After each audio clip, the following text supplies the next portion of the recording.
Hello everyone.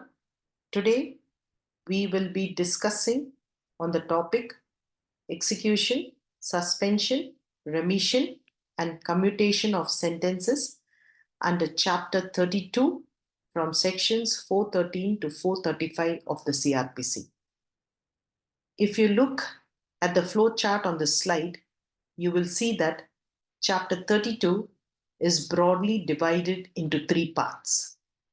The first part, we will be dealing with execution of sentences. The second part will be dealing with the suspension, remission, and commutation of sentences. And the last part will be the general provisions.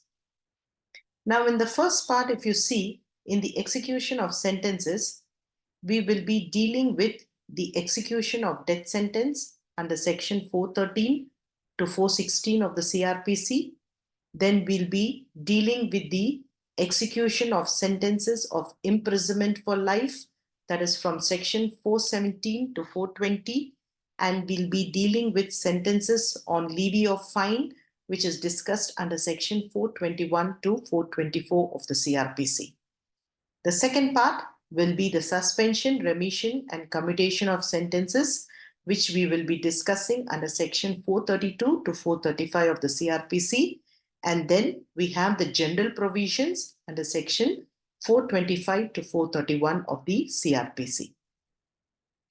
Now, what I'll be doing here is I'll be taking up the general provisions first, which are discussed under section 425 to 431 of the CRPC. When we discuss section 425, we also have to discuss section 430 simultaneously. Now, section 425 talks about who may issue warrant. As per this section, a warrant for the execution of a sentence is issued by a judge or a magistrate who has passed the sentence or by his successor. Now, section 430 talks about the return of warrant on execution of sentence. When the sentence has been executed, the warrant shall be returned to the court which issued it.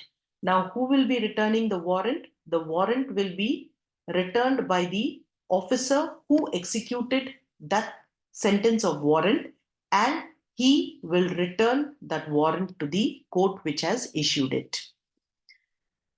Now, when we move on to discuss about section 426 and section 427, again, these two sections must be read simultaneously because both these sections deal with sentence on escaped convict and also sentence on offender already sentenced for another offense. Now, let us first take up section 426, which talks about the sentence on escaped convict.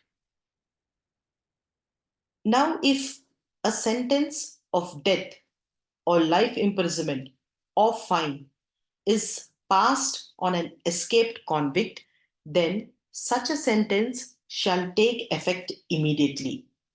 Subsection 2 of section 426 very clearly calls out that where the sentence of imprisonment is for a term and such a sentence is passed on an escaped convict, but if such sentence is severe in kind than the sentence which such convict was undergoing when he escaped, then the new sentence shall take effect immediately.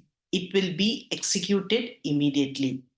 But whereas if the new sentence is not so severe, then it will take effect after the convict suffers the remaining unexpired imprisonment sentence. That is to say, he has to finish the previous sentence imposed on him, then only the new sentence will take effect immediately.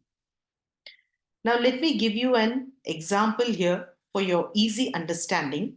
Let's say that the accused was sentenced to 3 years imprisonment. When he escaped, he was left only with 1 year of imprisonment. That means here the accused was sentenced for an offense which he committed to 3 years of imprisonment. And then he was sent to jail. But when he escaped from the jail, he served 2 years and he was left only with 1 year of imprisonment. And now, when the new sentence is imposed upon him, it is a sentence of 5 years of imprisonment. In such situation, the convict will first have to complete that 1 year sentence which was remaining when he escaped from the jail, and then the new sentence will take effect after he completes the sentence which he had left, that unexpired sentence which he had left when he escaped from the jail. Subsection 3 is very simple. It says that a sentence of rigorous imprisonment shall be more severe than a sentence of simple imprisonment. Now let's look at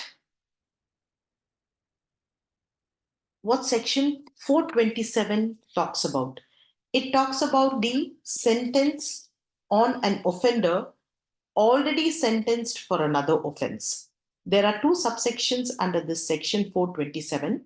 Subsection 1 very clearly says that when a person is undergoing a sentence of imprisonment, and if a subsequent conviction of imprisonment or imprisonment for life is imposed upon him, then the subsequent sentence shall commence after expiry of the previous sentence, or if the court directs, the subsequent sentence shall run concurrently with the previous sentence.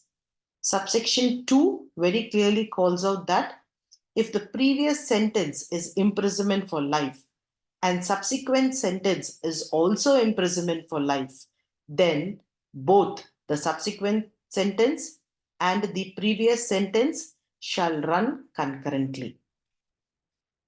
Now let's move further to section 428, which talks about the period of detention undergone by the accused to be set off against imprisonment. Now, what we mean by that is the sentence undergone to be set off against the sentence of imprisonment. Whatever period the accused was in prison as an under trial prisoner, that period of detention will be set off against the sentence of imprisonment. And the last section under the general provisions, that is section 431, which talks about the money ordered to be paid recoverable as fine. If the court orders any money to be paid, it shall be recovered as if it was as if it was a fine amount, it shall be recovered. So here we have discussed about the execution, suspension, remission, and commutation of sentence.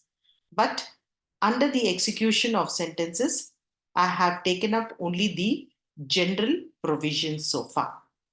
The other provisions, I'll be taking it up in my next lecture.